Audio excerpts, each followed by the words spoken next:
दिल्ली में रहने वाले राकेश खत्री बर्ड्स के लिए घोंसले यानी नेस्ट्स बनाते हैं, जिससे कई लाखों बर्ड्स को उनका घर मिलता है और वो शहर में रह पाती हैं। पर राकेश जी बर्ड्स के लिए घोंसले क्यों बनाते हैं, इससे उनको क्या बेनिफिट मिलता है और अभी तक कितने घोंसले वो बना चुके हैं। हम सबको याद होगा कि कैसे बचपन में हमारे घरों के आसपास बर्ड्स आती रहती थी, पर फिर पेड़ कटते गए और बिल्डिंग्स, फैक्ट्रीज, इंडस्ट्रीज कंस्ट्रक्ट होती गई। और क्योंकि बर्ड्स अपना घोंसला ज्यादातर पेड़ पे ही बनाती हैं, तो बर्ड्स सिटीज से विलेजेस की तरफ जाके बसने लगी।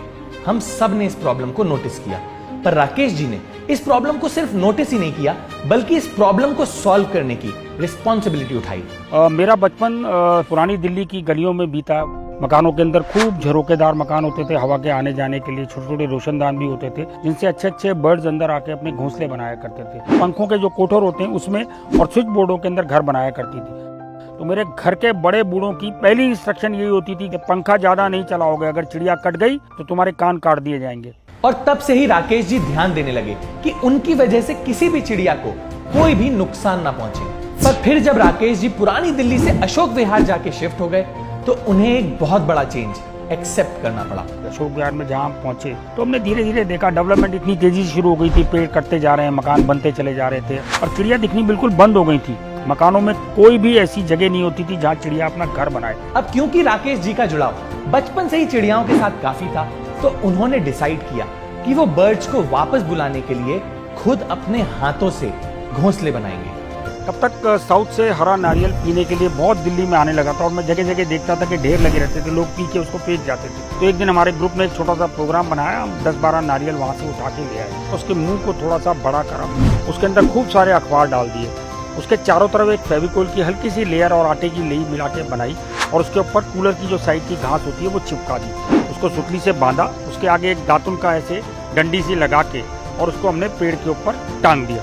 फिर राकेश जी और उनके कुछ दोस्त उस घोंसले को देखने लगे, पर एक भी चिड़िया उसमें नहीं आई। आसपास के लोग उनका मजाक भी उड़ाने लगे, जिस बात से राकेश जी बहुत डिसअपॉइंटमेंट हुई।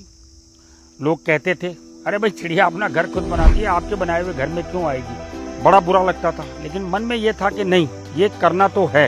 राकेश जी फेलियर से डरे नहीं और ना ही उन्होंने लोगों की बात सुन के अपना डिसीजन चेंज किया, बल्कि इस चीज ने उन्हें और मोटिवेट किया और वो सुबह से लेकर शाम तक इस प्रॉब्लम का सॉल्यूशन ढूंढने लगे। तो एक दिन मैंने एक चिक वाले को देखा जो चिक की पतली पतली डंडियों से चिक बना रहा था। विचार कौंधा कि यार ये चिक की डंडियों से बहुत कमाल हो सकता है, और वो चिक की डंडियां हमने उससे ले ली खूब सारी और उनको खूब राउंड शेप में करा, उसको धागों से बांधा, उसमें एक छोटी सी चूड़ी लगाई, चूड़ी लगा के जब वो ग्लोब की शेप में बन गया, उसके ऊपर टाट पट्टी जो होती है वो लगाया, उसको ऊपर से रस्सी से बांधा, उसमें एक छोटा सा छेद किया और उसके ऊपर नारियल का पूरा जूट लगा दिया। इस बार राकेश जी काफी पॉजिटिव थे, तो उन्होंने इस नेस्ट को लगाया और बर्ड्स के आने का वेट करने लगे। पहले दिन कोई नहीं आया, दूसरे दिन भी कोई नहीं आया, तीसरे दिन भी कोई नहीं आया, पर चौथे दिन फाइनली उसमें एक चिड़िया आई और उसने इस घर को अडॉप्ट किया। उसके बाद जब वो घोंसला उन्होंने अडॉप्ट कर लिया तो मोहल्ले के लोगों ने कहा भाई हमें भी दो यार, हम भी लगाएंगे अपने घर के पास। हमने 20 घोंसले बनाए और मोहल्ले में हर जगह लगाए और 4 दिन के अंदर हर घोंसले को उस चिड़िया के अलग अलग ग्रुपों ने अडॉप्ट कर लिया। किसी को आशियाना देना, इससे बड़ी ब्लेसिंग जिंदगी में और किसी को नहीं मिल सकती जो मुझे मिली। राकेश जी ने सोचा कि वो घोंसला बनाने के इस काम को सिर्फ अपने तक ही नहीं रखेंगे, बल्कि और लोगों को इसके लिए ट्रेन करेंगे। तो मैंने स्कूल्स के साथ काम करना शुरू करा, वर्कशॉप का, कॉर्पोरेट्स ने बुलाना शुरू करा, धीरे धीरे RWs ने बुलाना शुरू करा।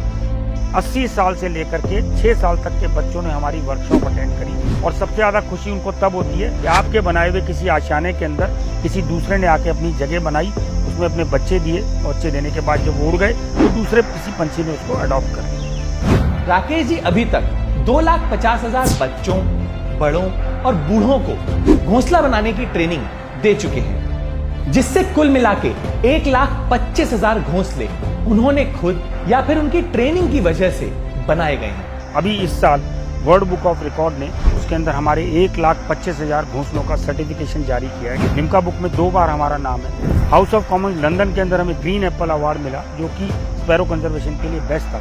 ताइवान से सुपर मास्टर ने हम लोगों को इस साल कंपैशन का बेस्ट प्राइज दिया।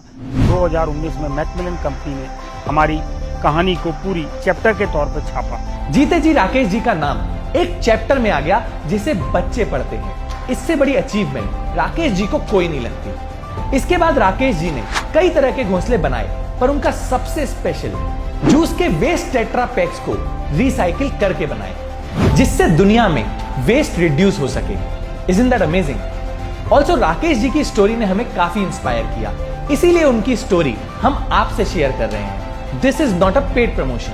तो अगर आपको भी राकेश जी की स्टोरी ने इंस्पायर किया है तो इस वीडियो को शेयर करके ज्यादा से ज्यादा लोगों को इस बारे में बताइएगा।